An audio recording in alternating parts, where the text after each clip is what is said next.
জামিন নবী মুস্তাফা।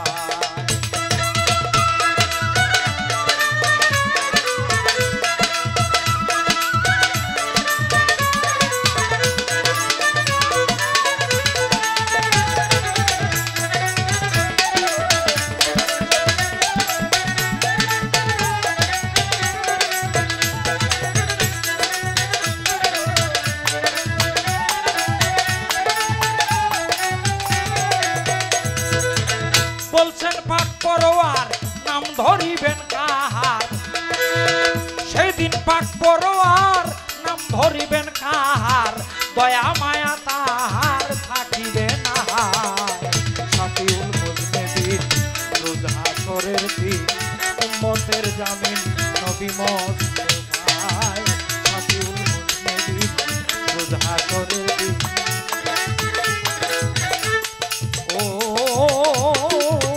উম্মতের জামিন নবী মুস্তাফা।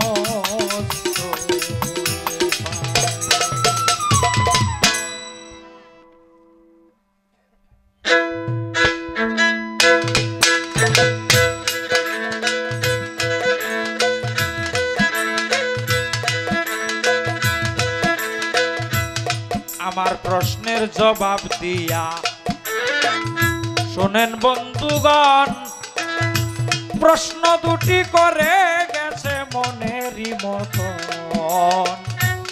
যাহা জানি ক্ষুদ্র জ্ঞানে বলবো কতক্ষণ বন্ধু হে।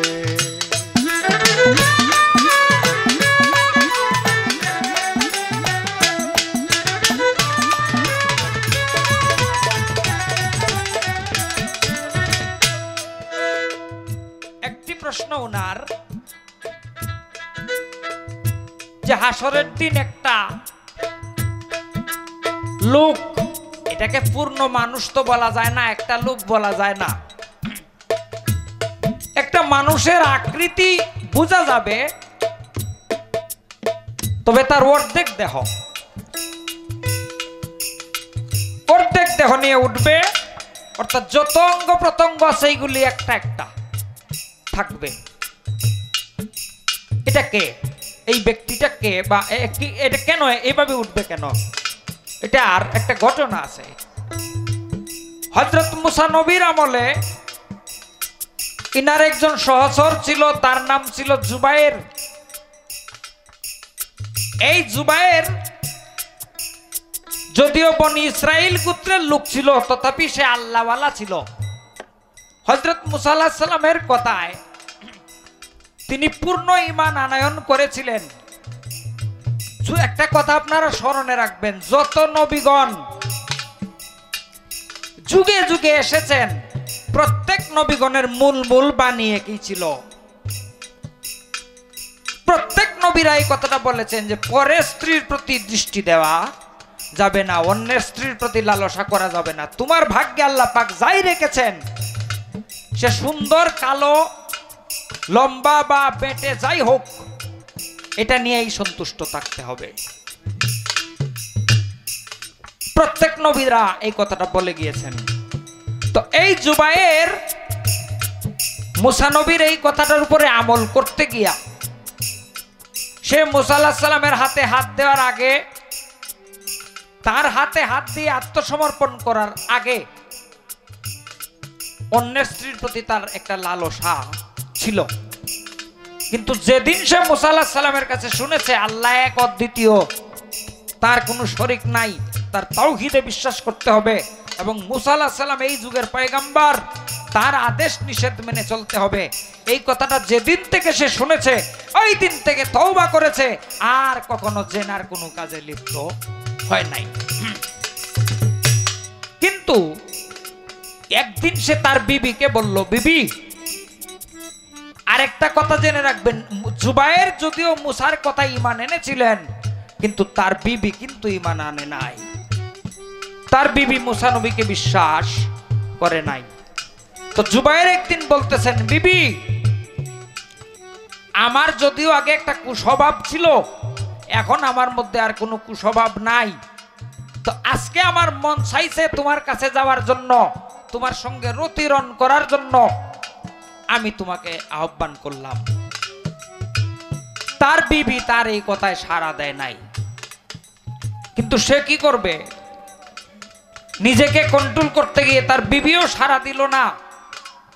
বিবির উপর বল প্রয়োগও করা যাবে না, অন্যের স্ত্রীর কাছে বা অন্য নারীর কাছেও যাওয়া যাবে না।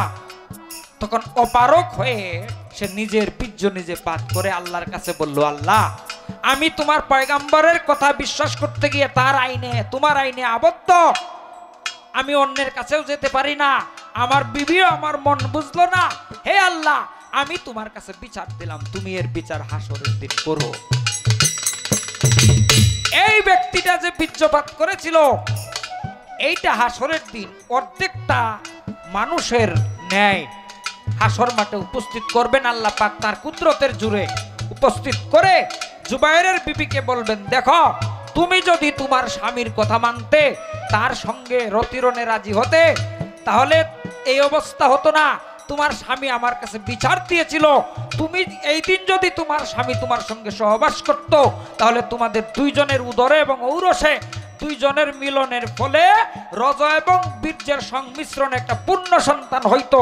পূর্ণ সন্তান না হওয়ার কারণে তুমি একমাত্র দায়ী, কারণ তুমি তোমার স্বামীর কথা রাখলে না, আর আমার আইন মানতে গিয়ে তোমার স্বামী অন্যের কাছেও যেতে পারে নাই, যার জন্য একটা পূর্ণ সন্তান হওয়ার ক্ষণ বা সময় ছিল, এই দিন তোমার কারণে হলো না। এখন তোমার কি বিচার করা উচিত, তুমি বলে দাও।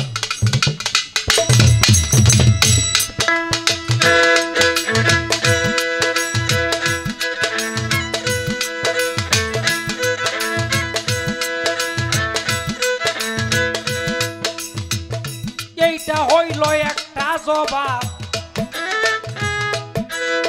আমি আপনাকে জানাই, আমার নবীজির আমলেও কাফের আবু জেহেলকে নিয়েও একটা জবাব আছে, আপনাই বলে যাই রে।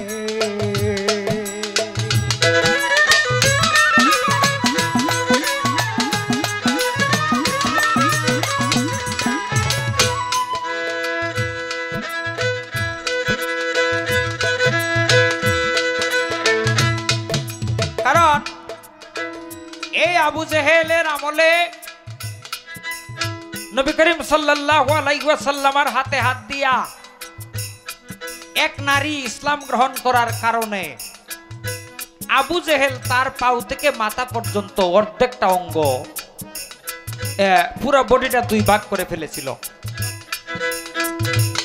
একজন ছিলেন হযরত সুমাইয়া রাদিয়াল্লাহু তাআলা আনহা, ইনি না, উনি ছাড়া আরেকজন, দুই ভাগ করে এক ভাগ বডি আগুনে পুড়িয়ে ফেলেছিল অর্ধেকটা অংশ, আর অর্ধেকটা অংশ আগুনে পোড়ানোর আগে তার অভিভাবকরা আবু জেহেলকে অনেক বলে কয়ে অনুরোধ করে নিয়ে গিয়ে অর্ধেকটা বডি দাফন করেছিল।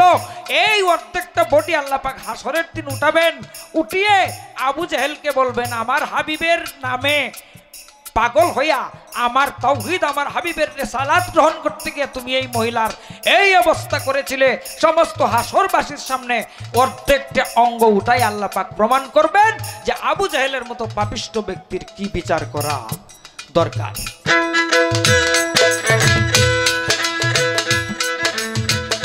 এখন কয়, অর্ধ হাত উপরে সূর্য,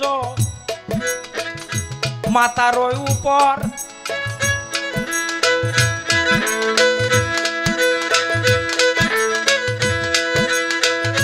এইটার একটা ভালো মীমাংসা চাইল আমার অগোচর।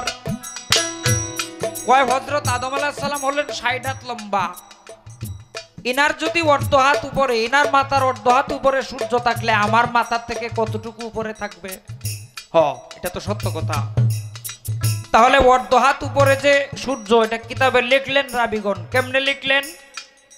এটার মূল হাকিকতটা হচ্ছে, সূর্য থাকবে এক ক্রোশ দূরে, মানুষের মাথার থেকে এক ক্রোশ দূরে, অর্থাৎ সূর্যের তাপ এত প্রখর হবে, এই এক ক্রোশ দূরে থাকবে সূর্য, সূর্যের তাপ প্রায় এত কঠিন হবে, এত প্রখর হবে, মানুষ মনে করবে যেন মানুষের মাথার অর্ধ হাত উপরে থেকে সূর্য তাপ দিতেছে।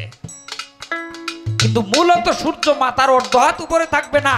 এটা তাপের তীব্রতাকে বোঝানোর জন্য রাবিগণ দলিলের মধ্যে কথাটা এইভাবে উল্লেখ করেছেন। মূলত অর্ধহাত উপরে সূর্য থাকতে পারে না, কারণ আপনারা জানেন সূর্য বর্তমানে সূর্যের মধ্যে যে পরিমাণ তাপমাত্রা আছে 2 কোটি ডিগ্রি সেলসিয়াস তাপমাত্রা নিয়ে সূর্যটা জ্বলতেছে। পৃথিবীতে যদি 100 ডিগ্রি সেলসিয়াস তাপমাত্রা আসে তাহলে সমুদ্রের পানি বাষ্প হয়ে যাবে। মানুষ তো পরের কথা। সুতরাং কিন্তু হ্যাঁ, হাসরের দিন সূর্যের তাপ যতই কঠিন হোক না কেন কোনো মানুষের মৃত্যু হবে না, দেহটা গলে যাবে না। কিন্তু যারা পাপী ব্যক্তি, যারা পরহেজগার, তাদের বিরুদ্ধে আলোচনা ভিন্ন রকম। যারা পাপী ব্যক্তি তারা তাপটারে এত তীব্রতা, তাপের এত প্রভাব অনুভব করবে, মনে করবে যেন মাথার অর্ধ হাত উপরে, অর্থাৎ সবচেয়ে নিকটে এসে সূর্যটা তাপ দিতেছে। নিকট বা তীব্রতা বোঝানোর জন্য রাবিগণ অর্ধ হাত বা 1 ক্রুশ উল্লেখ করেছেন।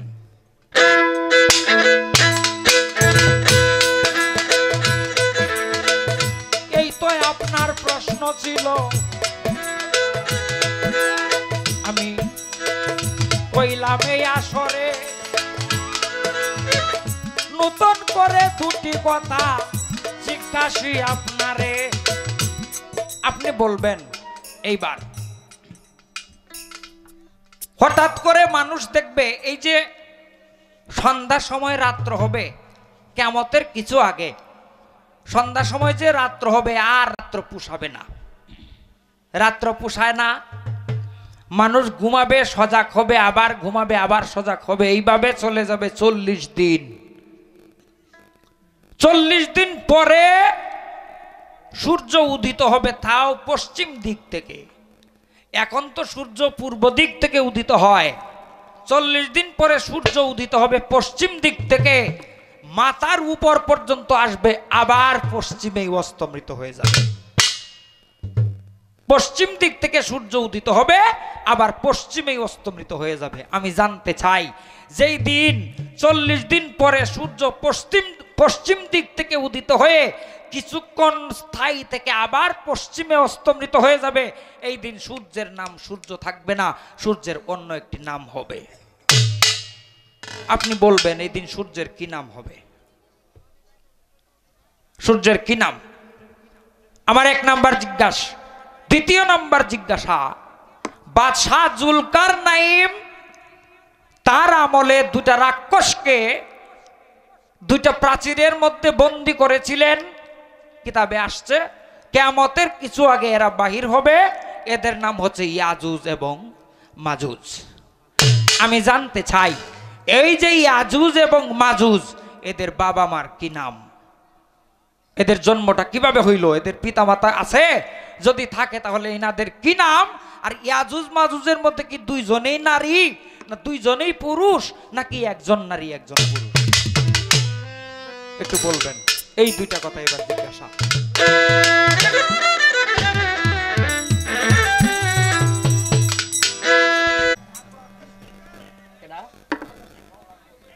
ও আচ্ছা, যাই হোক, আমার গায়ক সম্পর্কে এক চাচা বাউল গোলাম আকবর সাহেব, তিনি এই গান শুনে 200 টাকার মাধ্যমে আমাকে দোয়া করেছেন।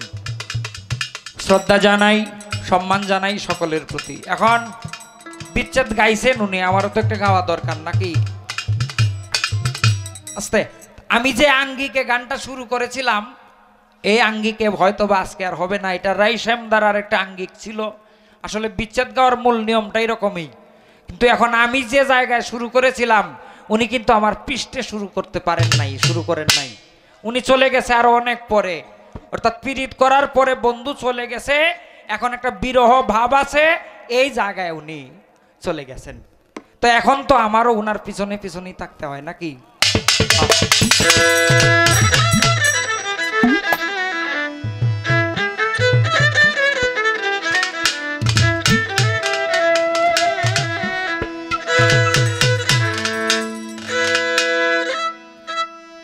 ওরে ঊর্ধ্বম যার কারণে রাত্র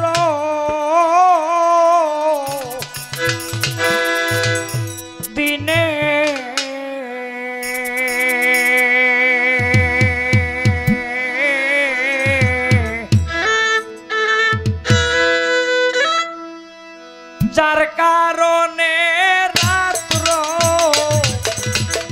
ঝরে মূর্ণ ছোট অনের পানি রে উঠম ঝরে দুই নয়নের পানি কেমন আছে রাধা রানী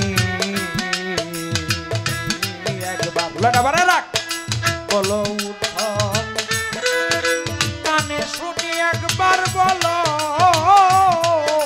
উঠম কানে শুনি কেমন আছে রাধা রানী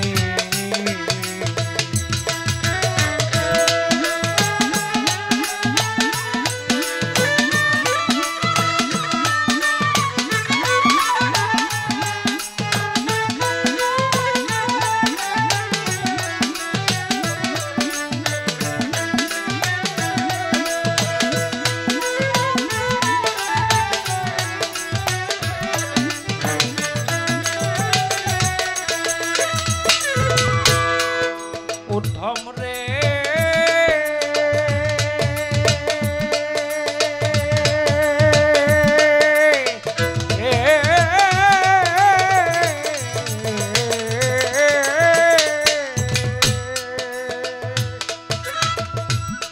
হায়রে বহুদিন প্রায় হলো গত সেই বিষয় আছি ও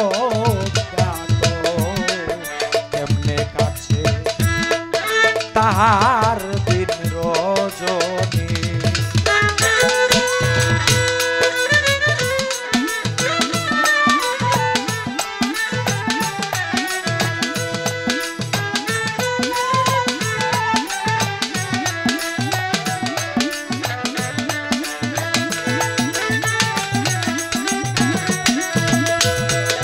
উদ্ধম রে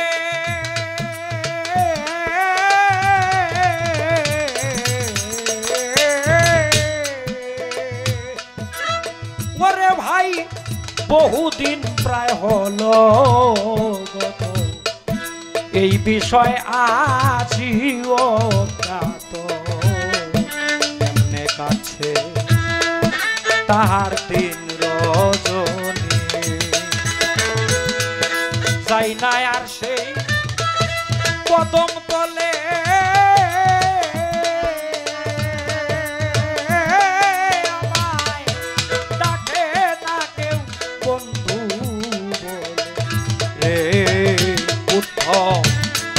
শোনে না কেউ আমার বাঁশির ধ্বনি রে উদ্ধম শোনে না কেউ শোনে না কেউ আমার বাঁশির ধ্বনি কেমন আছে রাধা রানী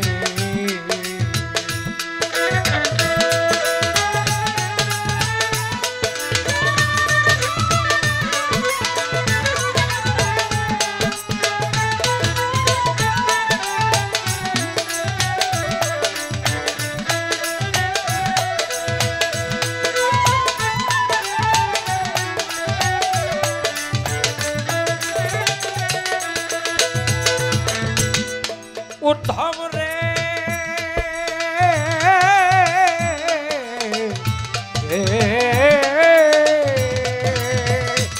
ও ভাই আমি দ্বারকায় পেলাম রাজত্ব ধন সম্পদ আর আভিজাত্য আমার সেবায় মত্ত বিরজা কুমারী রূপিণী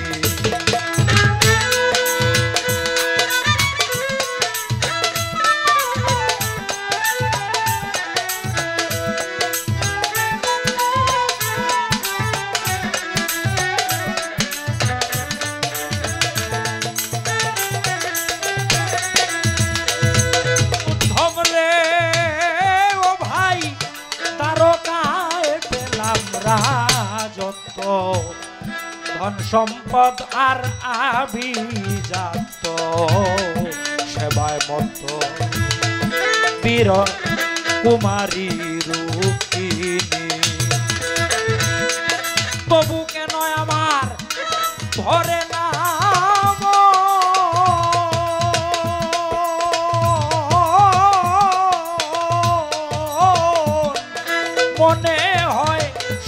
হরিদ আসন রে উত্তম হয় না বারণ দিলের চটপটানি রে উত্তম আমার হয়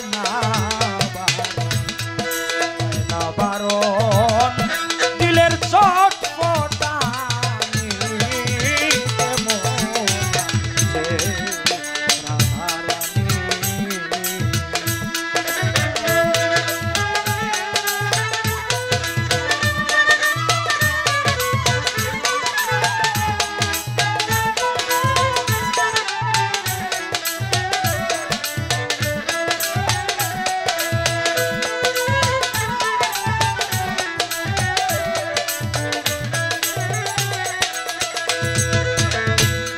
ঊর্ধ্বম রে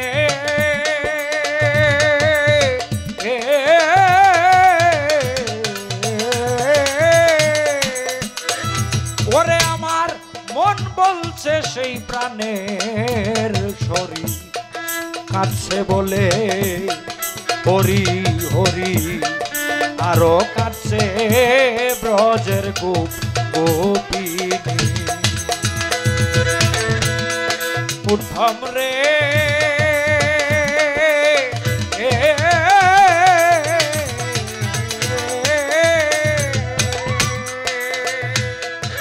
ওরে আমার মন বলছে সেই প্রাণের শরীর কাছে বলে হরি হরি আরো কাছে ব্রজের গোপ গোপিনী। রাইহারা সেই প্রেম বিরহে বাউল ওলিদ মিয়ার চিত্ত রে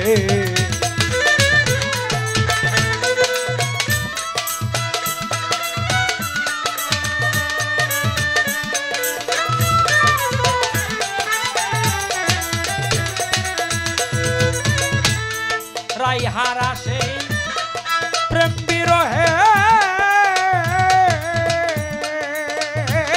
বাউল ওলিদ মিয়ার চিত্ত দোহে রে উদ্ধব আর না সহে দিলের চটপটানি রে উদ্ধব আর না সহে আর না সহে দিলের চটপটানি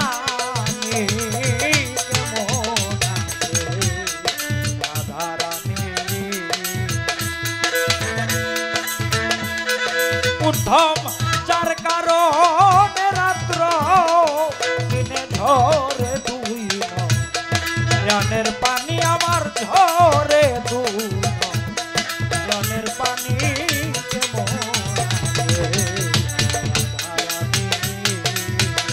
একবার বলো উদ্ধম কানে শুনি একবার বলো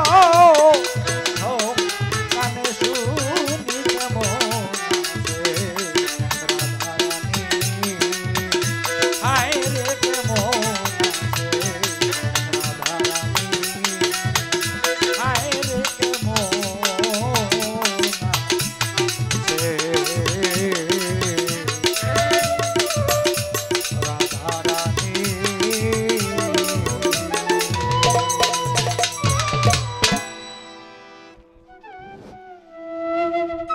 দেবুদ্দারের মোগল ভাই ও রাজীব ভাই 200 টাকা পুরস্কার করলেন অলিদ ভাই।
চমৎকার করে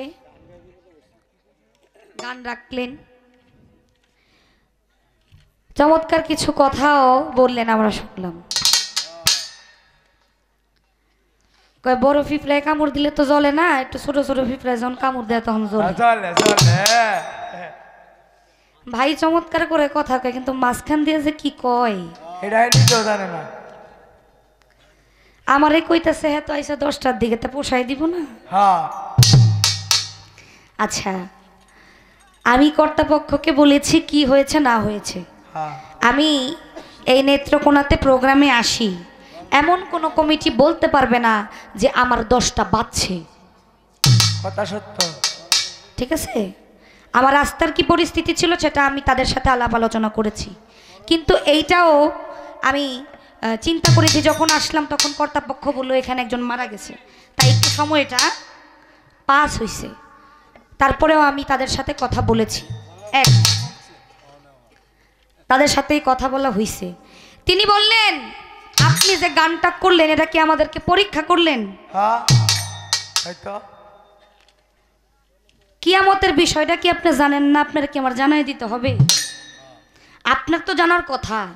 আপনি যেই সুন্দর করে কথা বলেন, গান করেন, এবং এখন পর্যন্ত যেই কয়টা গান করছেন নিজের লেখা গান করছেন, হ্যাঁ আপনার তো জানার কথা। কিন্তু ভাইও মনে হয় আমার পরীক্ষা করার লেগেই ধরছে। হইতেই পারে, এটাই সত্য, এটাই সত্য। এই যে আমানত, এই আমানতটা খেয়ানত করাই হইল কিয়ামত। শত সাধনার বলে আসিয়া এই মানব কুলে 16 আনা কি? এই যে 16 আনা, আল্লাহ যে 16 আনা আমাদেরকে দিয়ে পাঠাইছে, এই 16 আনার এক এক আনার জবাব হাসরের মাঠে নিবে। কথা সত্য, কথা সত্য। আপনি তো মার্ডার কেসের আসামি হয়ে গেছেন মিয়া। হ্যাঁ বুঝালন আল্লাহ, বুঝালন। বিয়া কইরা কয় আজকে কিয়ামত করে লামু, হ্যাঁ রে, বউয়ের কাছে গিয়ে নিজেই কিয়ামত হয়ে যায়। হ্যাঁ নিজেই জানে না কি যে। এক এক বীর্যর, এক এক রতির, এক এক ফোঁটার সব কিছুর ওই জবাব আমার আল্লাহ ওই হাসরের দিনে নিবে। কারণ একবার গেলেই তো আমার মতো জ্যোতি জন্ম লয়। এই যে নষ্ট করলেন, এই নষ্ট যেটা দিয়ে কিছুই হলো না, মানব কুল আসলো না, এই যে নষ্ট করলেন, এই নষ্টটার এক এক জাররা পরিমাণ হিসাব আল্লাহর কাছে দিতে হবে। একবারে নগদ দিব, নগদ। এই যে 16 আনা, এই যে 16 আনা, এই যে আমানত, এই আমানতটা খিয়ানত করাটাই তো কিয়ামত। কিয়ামতের কথাও আমি এই গানের মধ্যে কয়েকবার পাটে পাটে বলে গেছি।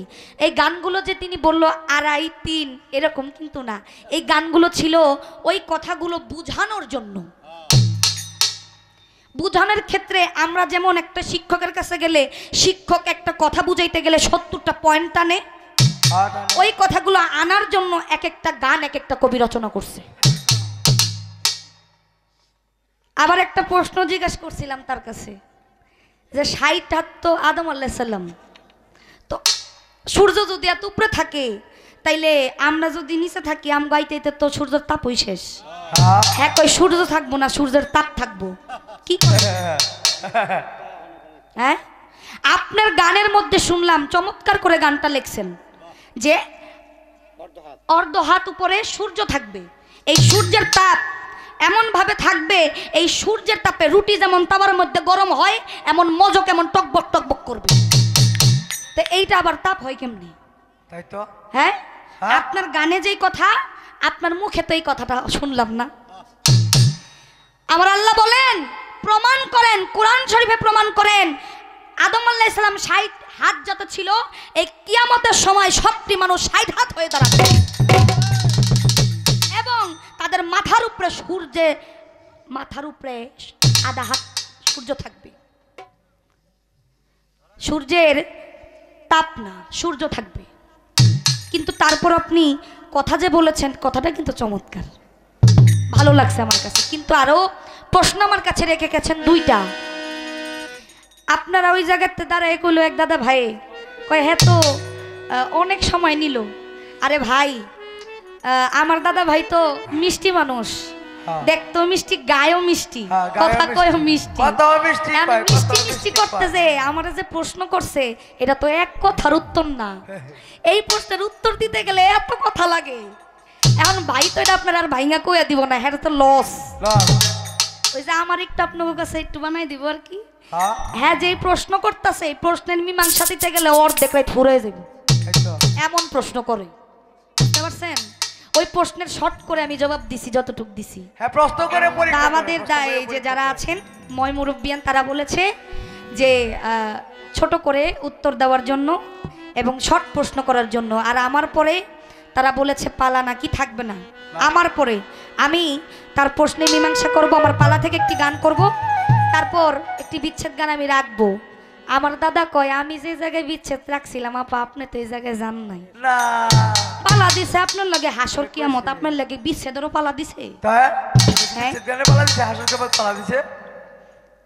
আপনার সাথে কিন্তু আমার বিচ্ছেদের পালা দেয়নি। আমরা যখন গান করি আমরা গান করি সময় দেখে। আমি যখন গান করেছি তখন গভীর সময় আইসা পড়ছে, আমি আমার মনের থেকে একটি গান রাখছি। আপনি আমার ছোট বোন হিসাবে আপনি বলতেই পারেন, কিন্তু এটা মনের থেকে গান রাখছি। আপনি যেটা রাখছেন এটা আপনার ভাবে, আমি যেটা রাখছি এটা আমার ভাবে। তাই এটাই হলো পরিষ্কার কথা।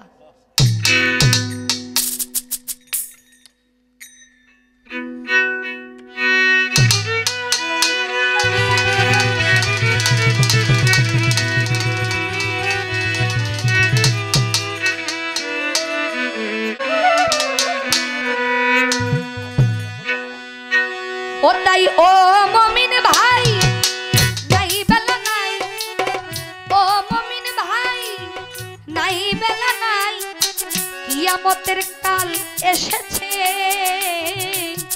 আখেরি জামানা এসেছে। কিছু কিছু মানুষ মানুষের নীতি ভুলেছে, মানুষ মানুষের নীতি ভুলেছে।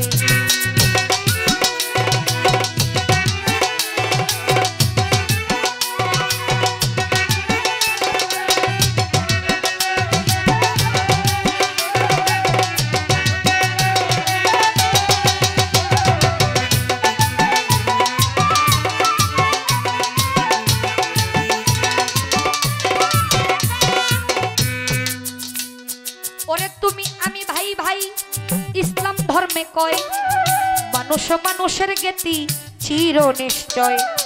তুমি আমি ভাই ভাই সে ইসলাম ধর্মে কয়, মানুষ মানুষের জ্ঞাতি চির নিশ্চয়। কথার কথায় আছি আমরা, কাজের বেলায় ফাঁকি, এই মানুষকে হার মানাইলো বনের পশু পাখি। কথায় কথায় আছি আমরা, কাজের বেলায় ফাঁকি, এই মানুষকে হার মানাইলো বনের পশু পাখি। দেখেছি শুনেছি যত পড়েছি দ্বিগুণ, ভাই করেছে নিজের হাতে আপন ভাইকে খুন। দেখেছি শুনেছি যত পড়েছি দ্বিগুণ, ভাই করেছে নিজের হাতে আপন ভাইকে খুন। ওটাই লাগছে আগুন জ্বলছে আগুন, লাগছে আগুন জ্বলছে আগুন, লাগছে আগুন জ্বলছে আগুনের কথাই নবী বলেছে। মানুষ মানুষের নীতি ভাই।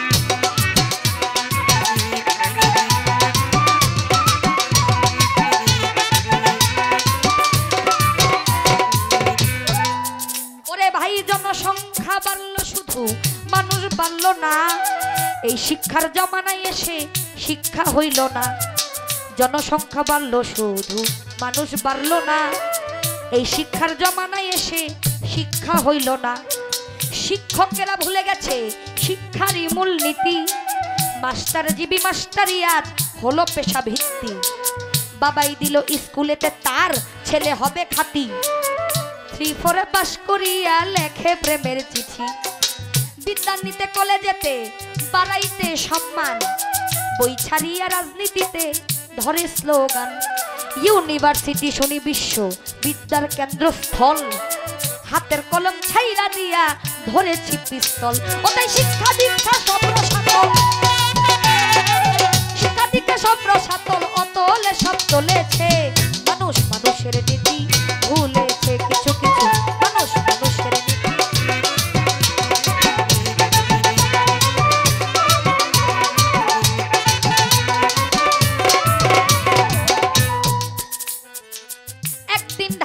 শহরে দেখলাম পথচারী, পিছন হইতে ধাক্কা মাইরা গেল একটা গাড়ি।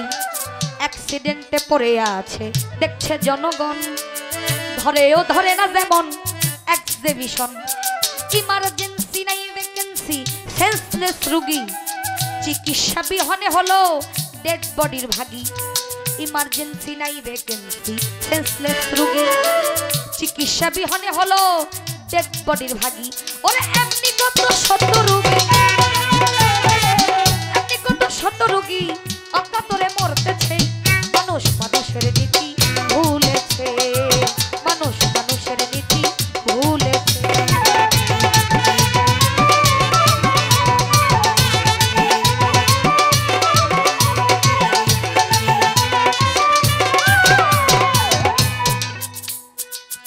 একদিন ঘটনাক্রমে গেলাম একটা কোটে, যাইয়া দেখি ছোট বড় কথা কয় সব নোটে। বড় নোটে বড় কথা, ছোট নোটে কম। মক্কেল বানাইয়া শেষে সারতে দেয় না দম। প্যাস দিয়া ধইরা রাখে কোটেরও জুব্বায়, ওরে সুযোগ খুঁজে নোট নীতির খাঁটি জুব্বায়। ও সে মোহরি মুক্তার হইলে উকিল পেশকার, ধারাবাহিক নোট নীতির তাই নাছে নাম্বার। ওরে নাই নীতির আচার বিচার, নাই নীতির আচার বিচার, নাই নীতির আচার বিচার আবুলে কই উঠেছে। মানুষ মানুষের নীতি ভুলেছে, মানুষ মানুষের নীতি ভুলেছে।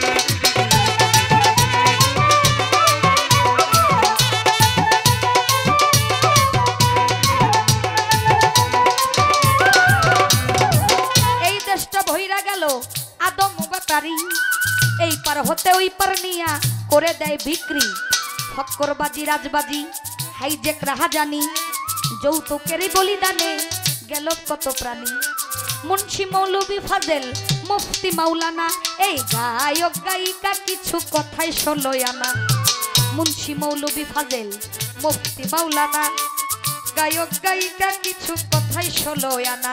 ওরে ওয়াজ কিবা গান বাজনাতে, ওয়াজ কিবা গান বাজনাতে এই পেট নীতিতেই চলেছে। মানুষ মানুষের নীতি।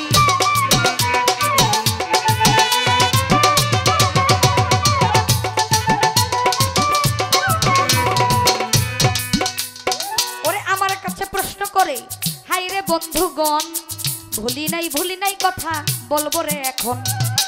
আমার কাছে প্রশ্ন করে দলিল অনুসারে, আস্তে আস্তে তাহার কথা শুনলাম লক্ষ্য করে। আমার কাছে কয় কি, কিয়ামতের সময়, কিয়ামতের সময় যখন নিকট আইসা পড়বে, তখন সূর্য পশ্চিম দিক থেকে উঠবে। সূর্য কিন্তু পূর্ব দিক থেকে উঠে পশ্চিম দিকে অস্ত যায়। তখন অন্ধকার হয়ে থাকবে। এই যে অন্ধকার, সবাই বলবে যে আলো আসছে না, আলো আসছে না, সূর্যের আলো আসছে না। তখন পশ্চিম দিক থেকে সূর্য উঠবে, আবার পশ্চিম দিকে অস্ত যাবে। এখন উনি বললেন এই সূর্যের তখন সূর্য নাম থাকবে না, সূর্যের নাম থাকবে একটি। সূর্যের নামটা কি? সূর্যের একটা নাম থাকবে না দাদা ভাই, সূর্যের 12টা নাম থাকবে। এক হচ্ছে রবি, দ্বিতীয় হচ্ছে দিনমণি, তৃতীয় হচ্ছে মাতণ্ড, চতুর্থ হচ্ছে প্রভাকর, পঞ্চম হচ্ছে দিবাকর, 6 হচ্ছে তপন, 7 হচ্ছে ভাস্কর, 8 হচ্ছে ভানু, 9 হচ্ছে আদিত্য, 10 হচ্ছে কিরণ, 11 হচ্ছে অংশুজাই, 12 হচ্ছে দীননাথ। এই 12টা নাম সূর্যের। আপনাকে একদম সহি দলিল অনুযায়ী আমি আপনাকে জবাব দিলাম। আরেকটি প্রশ্ন কি, একটি বড় প্রাচীর, এই প্রাচীরের ওই প্রান্তে কে? ইয়াজুজ মাজুজ। ইনি বললেন এই ইয়াজুজ মাজুজের কি দুইজনই কি পুরুষ, না একজন পুরুষ একজন নারী? তারা কার ঘরে জন্ম নিছে, তার বাবা মার নাম কি? নূহ নবীর সন্তান ছিল 4 জন। এক হচ্ছে হাম, দ্বিতীয় হচ্ছে শাম, তৃতীয় হচ্ছে কেনান, 4 হচ্ছে ইয়াফেস। এই ইয়াফেসের বংশধর হইল ইয়াজুজ মাজুজ। এই ইয়াফেসের বংশধর হচ্ছে ইয়াজুজ মাজুজ। সূরা কাহাফ কোরআন শরীফ প্রমাণ করে, সূরা কাহাফ কোরআন শরীফ প্রমাণ করে। এবং তারা বল বীর্যে সৃষ্টি, এই বীর্যটাই আলাদা, বল বীর্যে সৃষ্টি। তারা যখন ছিল তাদের এই বীর্য গুণে অনেক সন্তান জন্ম হয়েছে। জন্ম নেওয়ার পরে তারা পশু পাখি ধরে আহরণ করে খায়, যখন না পায় তখন মানুষ ধইরা খাওয়া শুরু করে। তাদের যন্ত্রণায় অতিষ্ঠ হয়ে বললেন আমাদেরকে রক্ষা করেন, বাঁচান বাদশাহ জুলকারনাইনকে। তখন তিনি অষ্ট ধাতু দিয়ে একটা প্রাচীর তৈরি করলেন। এই প্রাচীরটা তৈরি করে দেওয়ার পরে তারা ওই পারে আটকে গেল প্রাচীর। এইটা প্রমাণ করে কাল কিয়ামতের সময় তারা প্রত্যেক দিন, এই যে দিন চলতেছে কিয়ামত তো হবে, এই যে দিন চলতেছে এই প্রত্যেক দিন তারা এই দেওয়ালটা জিহ্বা দিয়া চাটতে থাকে। এই যে জিহ্বা দিয়া চাটতে থাকে, চাটতে চাটতে এই দেওয়ালটা একদম চিকুন হয়ে যায়। এইটা যখন চিকুন হয়ে যায় তারা চিন্তা করে যে কালকে এসে আবার করব, তাহলে এটা ভাঙা যাবে। এইটা বলে যখন ফেরত যায়, আবার যখন আসে আল্লাহর রহমতে এইটা আবার আগের মতো ধারণ হয়ে যায়। কিন্তু কাল কিয়ামতের সময় ইনশাল্লাহ বইলা যখন এই দেওয়ালের মধ্যে জিহ্বা দিয়া চাটন দিব, এই দেওয়াল চৌচির হয়ে ভাঙা যাবে। আর ইয়াজুজ মাজুজ ওই পার থেকে বাইর হইয়া সামনে আইসা নদীর মধ্যে চুমুক দিয়ে পুরো নদীর পানি একটানে খেয়া ফেলাই। আরে এটা তার প্রশ্ন আমি মীমাংসা করলাম। তাকে আমি প্রশ্ন করি নাকি? প্রশ্ন করব?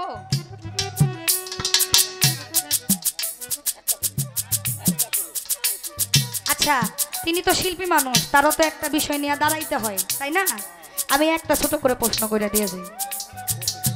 কি লিয়া খারাইবো, বেহালা লিয়া খারাই গান গাইবো? একটা প্রশ্ন করলে তো তার সময়টা একটু কাটলো। ভাই আপনার কাছে আমার একটা প্রশ্ন,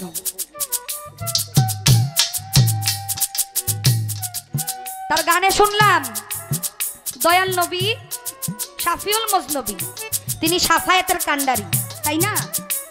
দয়াল নবী কাল হাসরের মাঠে আমাদের সাফায়েত করবে, কিন্তু কাল হাসরের মাঠে দয়াল নবী সাফায়েত করার আগে 10 জন পশু, একজন আর দুজন না, 10 জন পশু সাফায়েত ছাড়া তারা বিনা হিসাবে বেহেশতবাসী। আমার একটু জানা দরকার এই 10টা পশু নাম কি, এবং এই 10টা পশু কোন কারণে তারা জান্নাতে প্রবেশ করবে। এই 10টা পশু 10টা নবীর, এই যে 10টা পশু, এই 10টা পশু 10টা নবীর, আর এই 10টা পশু 10টা নবীর তারা বিনা হিসাবে জান্নাতে যাবে কোন কারণে, কেন, এবং পশুগুলোর নাম কি? খালি এতটুকু আপনার কাছে জানার দরকার।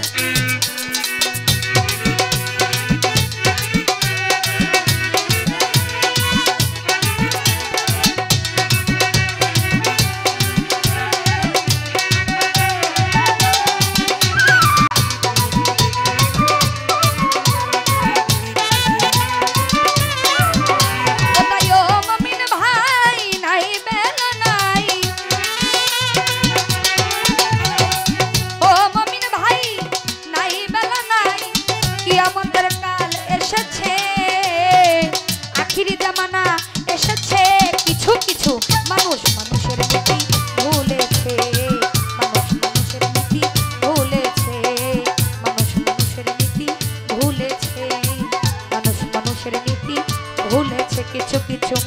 মানুষের নীতি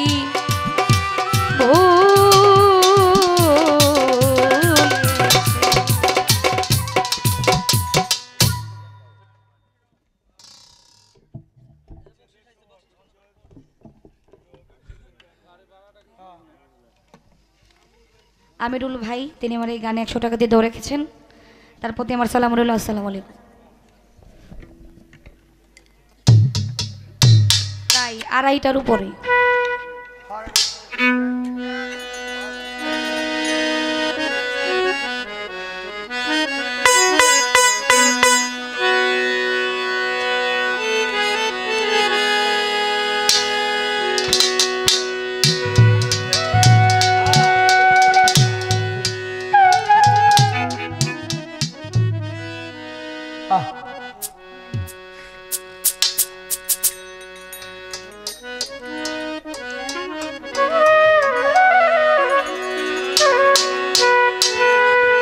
আমার আচ্ছা ঠিক আছে গাবো।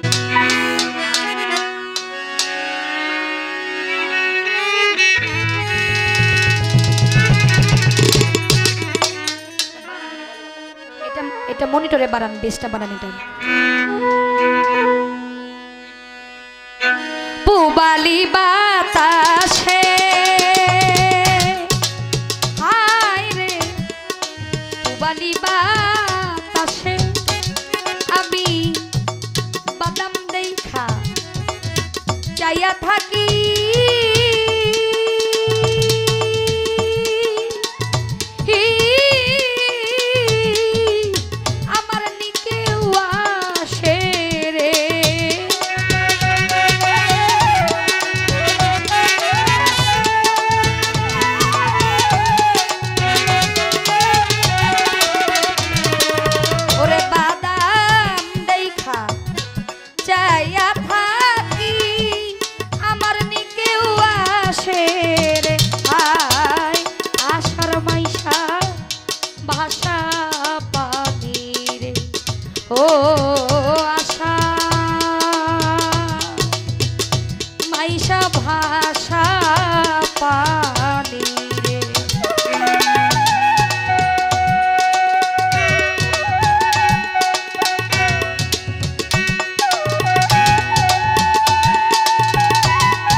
হইতে নয়া পানি আইলো বাড়ির ঘাটে রে বন্ধু, আইলো বাড়ির ঘাটে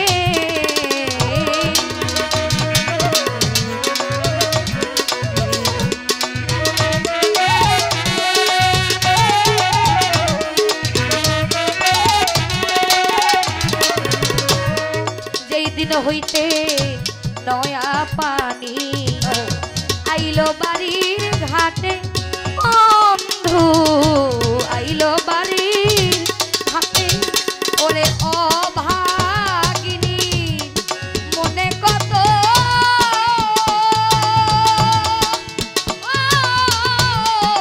সত্যয়া ঠায়ুষে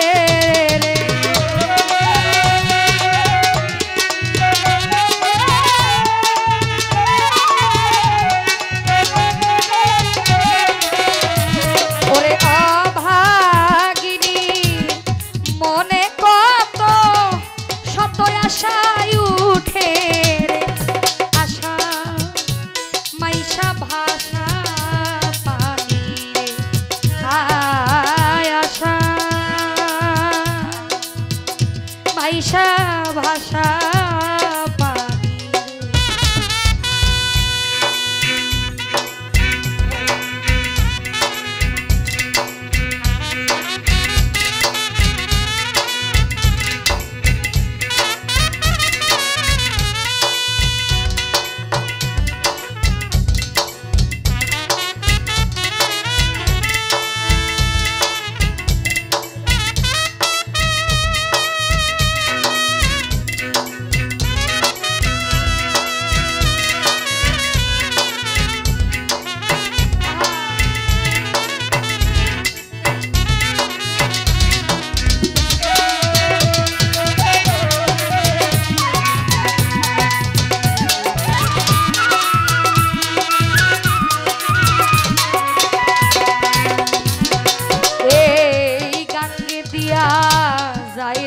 কত নাই নায়রীর নৌকা রে, নাই নায়রীর নৌকা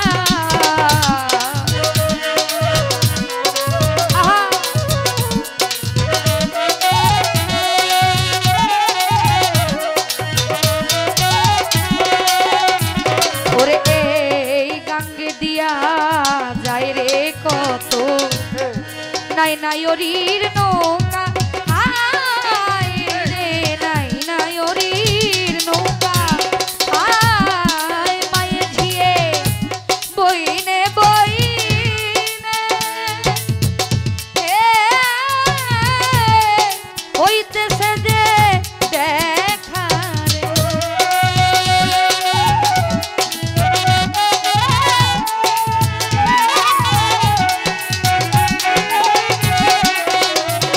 আয় মায়ের ঝিয়ে বইনে বইনে হইতেছে যে দেখার আশা মাইশা ভাষা পানি রে হায় আশা ওরে মাইশা ভাষা পানি রে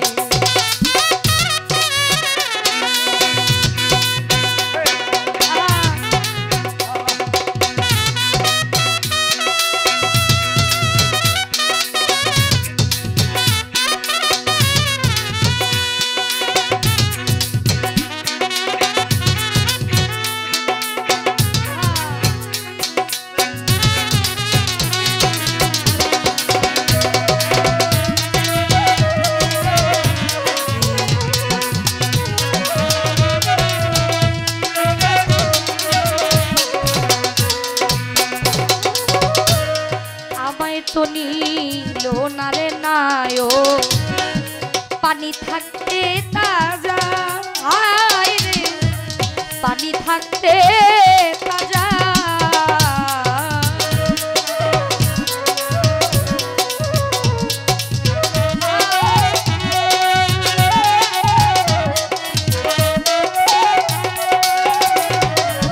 ওরে আমায় তো নিল না নায়ো পানি থাকতে তাজা রে বন্ধু পানি থাকতে তাজা ওরে আমি দিনের পথে যাইতা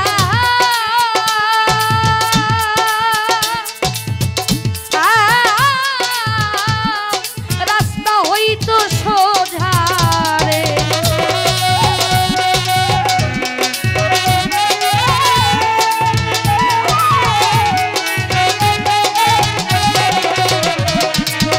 আমি দিনের পথে যাইতাম রাস্তা হইতো সোজা রে আশা মাইশা ভাষা পানি রে হায় আশা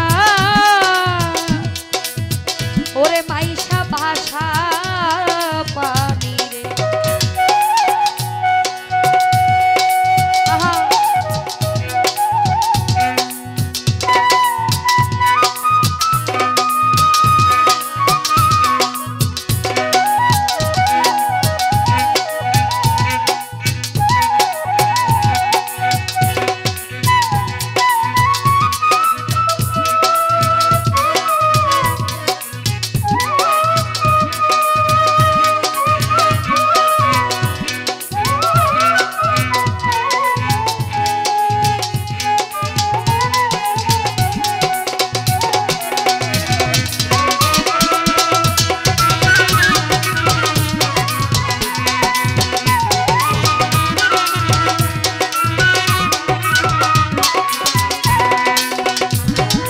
ওরে কত লোকে যাইরে নায়ো এই নাই আষাঢ় মাসে ও বন্ধু এই নাই আষাঢ় মাসে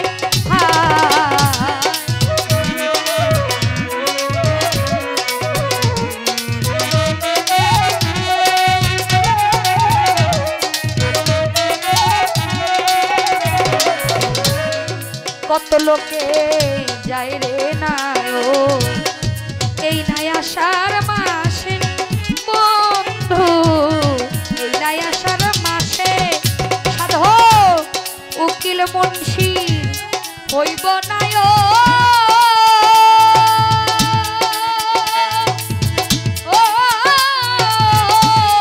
কার্তিক মাসের শেষে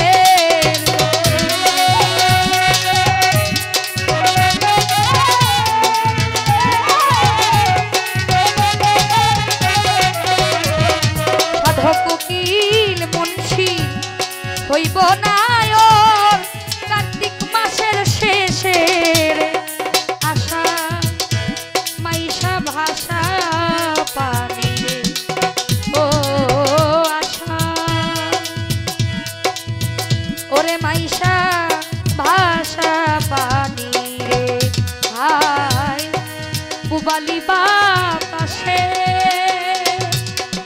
হায় রে পুবালি বাতাসে ওরে আমি বাদাম দেখা চাইয়া থাকি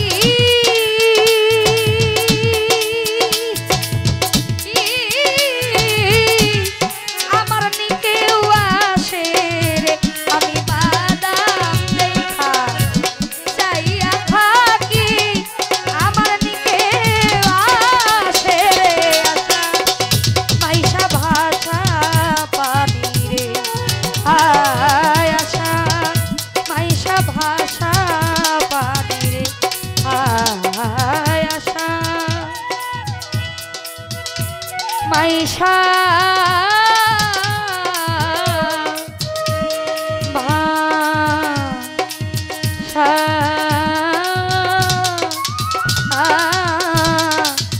পানি রে।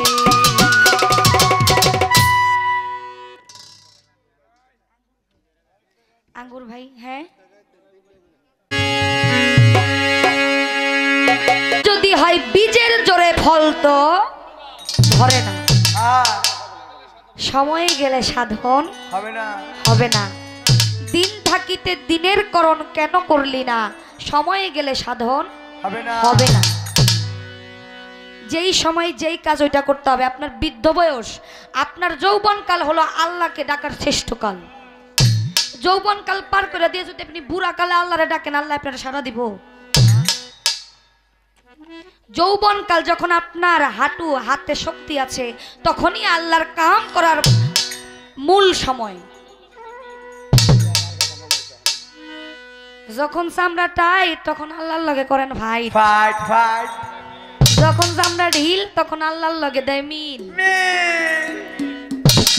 তখন দইরা দিব আপনার একটা খিল